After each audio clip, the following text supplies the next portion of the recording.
The sign here, the sign on this cap. Let me tell you the story about this sign. When the Lagos State governorship election was conducted on January 9th, 1999, Tinubu was declared the winner. Could you notice that on the day he was swearing in his commissioners and special advisors, there was no such sign on his cap?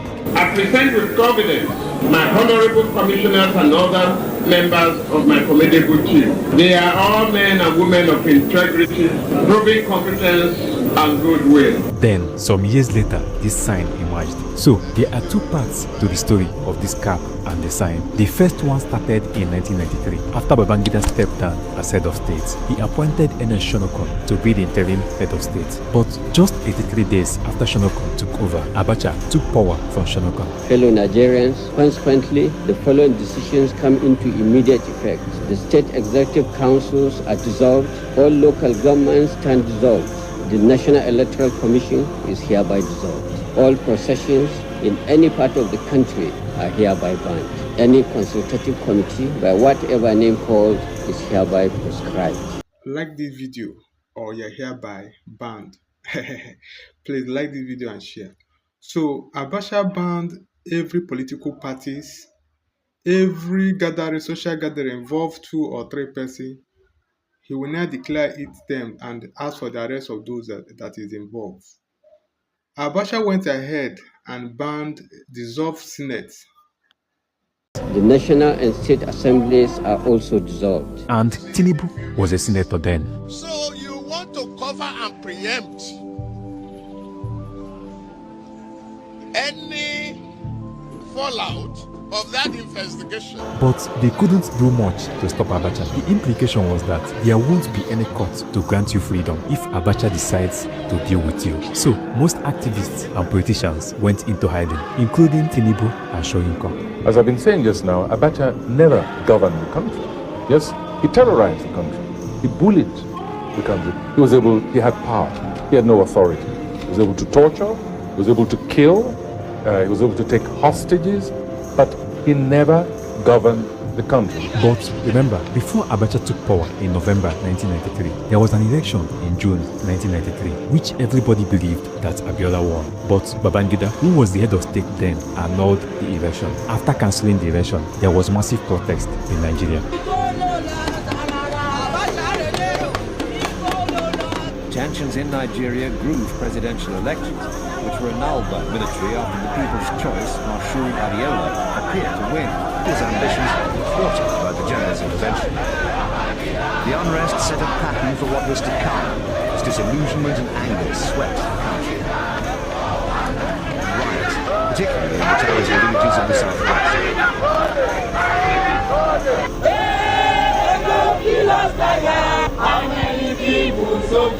Without you, your determination, your courage, your support, our race and every other one will have been saved perpetually. We thank you for that.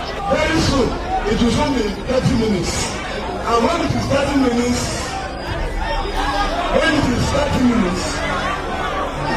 we are going to make sure that we bring down Lagos and government. Due to this protest and how there was chaos in Nigeria then, Babangida resigned. And that was how he brought in Ernest Shonokon. But after some days, Abacha took over from Shonokon. So even as Abacha became the head of state, Abiola was still fighting to claim his mandate. He believed he won the election and should be declared the president. The people of this country went to polls on Saturday, June 12, 1993, and without let or hindrance chose me as their president. I won in 20 states, and I won the 1/3 of the vote in 28 out of 30 states, and at the Federal Capital Territory of Abuja. Now for this life, oh, now so palava. I tire for this problem, I tire for life, oh. Guinea, no work, no food, no house, no life. Abiola na the hope, SDP na the party to solve our problem and better our life, oh. MKO, MKO, MKO, action! Abiola, Abiola, Abiola, progress! So, after some time, Abiola declared himself the president of Nigeria, even as Abacha was still the head of state. This makes Abacha to arrest Abiola and place him in a prison. What is happening at your house? Are you being arrested? I'm being arrested. I'm just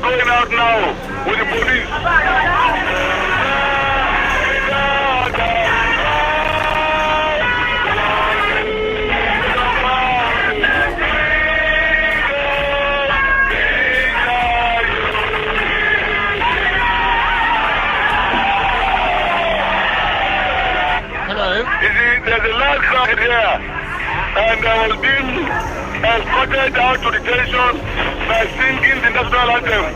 Why are they arresting you? They are arresting me on an allegation of felony, nameless treason or something like that. They are not doing anything, they are just taking me away. Please let me go. I'm delaying them. And then every political conscience of Nigeria stood up against Abacha. He also arrested those who were against his takeover of power. And if they continue to allow him to do so, it means nobody can speak against his government. So they secretly came together in May 1994 and formed a group called NADECO, National Democratic Coalition. Tinubu, Anthony Enahoro, Shoyinka, Chukwuemeka Ezefe, Chief Bola Ike, and more than 100 members. They all worked in different capacities in the group. The aim of the group was to pressure Abacha to step down and to also push for Abiola to be given his mandate. It was more like an anti-military and pro-democracy movement. But creating such a group was against the earlier warning Abacha gave that every political association had been banned. So the group was having their meeting in secret with everyone until Abacha decided to pick them all up. The few unlucky ones were arrested, while many others went into hiding. In order not to be arrested, that was how they came up with an escape line called the NADECO route. Tinubu also took their route to run away. And then, of course, there's a gentleman here who was an elected senator in 1992 in the course of Babangida's transition program. When Babangida annulled the 1993 election and General Abacha took over and dissolved the Senate, that senator tried to reconstitute the Senate in resistance to the dissolution. He was detained, charged to court. He escaped into exile.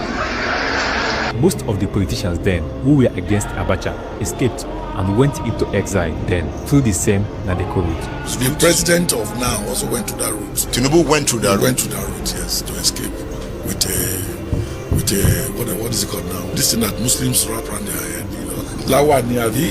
the turban. Yeah. You had to disguise when they were looking for it. They all came back when Abacha died. Even years after Abacha, that particular route has been the escape line out of Nigeria for politicians who want to escape into exile. What does this NADECO route look like? Back then, if you want to escape arrest and go into exile outside Nigeria, there is no need going to the airport to escape from there. That would be the worst mistake to make, because once you get to the airport and submit your documents, you have already exposed your identity. The immigration office might have informed their officers about a person declared wanted. So, if they can't identify you by face, they would identify you by your documents, and they would alert the authorities for your arrest.